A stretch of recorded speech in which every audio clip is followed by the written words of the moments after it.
Hi guys, welcome back to the channel. Please like, share and subscribe if you enjoy these videos, and please tell people about it. I love making them, and here's another review from LoveDarts. So guys, I went to DartsGB the other day and saw Mel and Darren. If you haven't been there, it's in Enfield. It's a dart specific shop, and they are lovely and friendly. You can try before you buy, and they're just lovely people. Now, they gave me this to review. Now this is the Viper laser dart line. If you've seen the Winmau version of this, you'll know exactly what it is, but for those of you who don't, it is effectively a laser Oche. So you don't need to worry about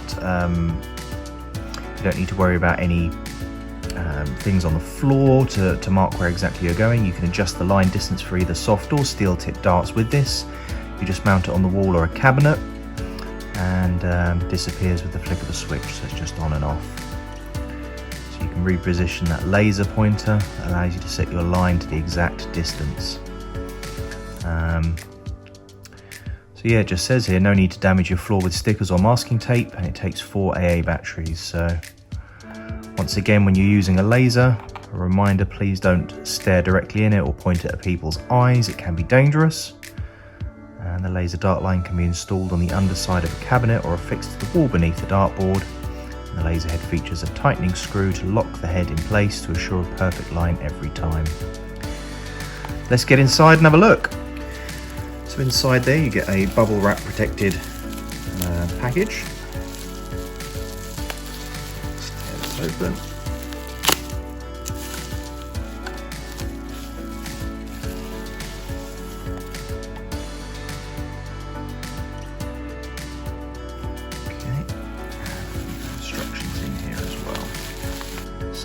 This sits just underneath your dartboard or your dartboard cabinet, as you can see in the first 2 pictures, and the third picture is just showing you if you do have the cabinet door, etc.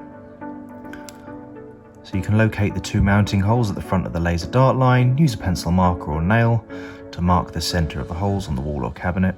So it's quite simple really, just put it up, make sure it's in line, and you can mark it up. I think you've got flexibility with how high or low it goes, because you can move the laser. Okay guys, so this is it here. You can see that they've got the batteries that can go into there.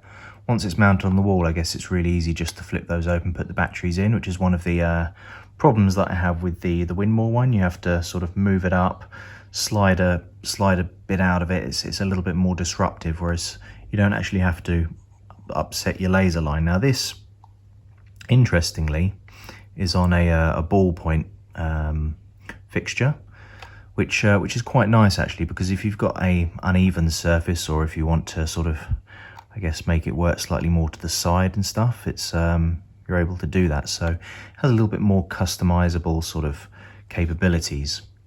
Now there we go, DC 5 volts. So I think you have a mains capability there, which is quite good. And the simple on-off switch there. These are your screw points either side. So it's quite simple really. Now you can see here, this is my existing setup with the Winmau laser Oche. It attaches just by 2 screws, I think, either side, which you can see here and here. Button on the top, and the laser comes out. So I mean, it's quite simple. It's effective. The only issue is you have to pull the bottom section out, slide the bottom section out to put the batteries in.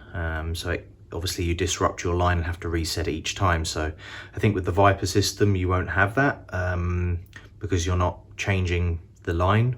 You're not adjusting the device accordingly. You're just simply putting in new batteries, which you can do through the flip panels from the front. Okay guys, so you can see I've attached the Viper laser Oche just above my normal one. So I'm going to give them a try and just see if I notice any difference. Okay guys, so don't judge necessarily the aggressiveness of the light. I think that the battery is a little bit worn down in the Winmau one, but you can see, I mean, they do the same thing. The line to the right is where the Oche is, and where it's set for the Winmau. laser Oche, and the one at the back is set as the Viper one. So I'm going to try and move it now. What you'll notice though, as I'm moving it, it's much trickier to set up than the Winmau one. The Winmau one you can just simply move up and down, so provided you set it straight, it's quite easy.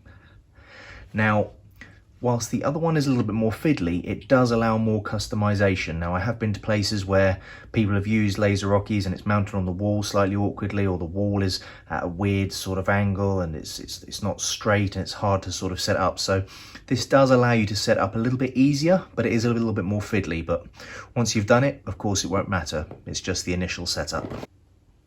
So you see I can angle it one way and I can angle it another way. I can also move the Oche line to the left, to the right, so it's a lot more customizable. One thing I would say though is to make sure that you're securing it very well to the wall. Otherwise, when you turn it off and turn it on again, you have a little bit of variance. So making sure that it's secure to the wall.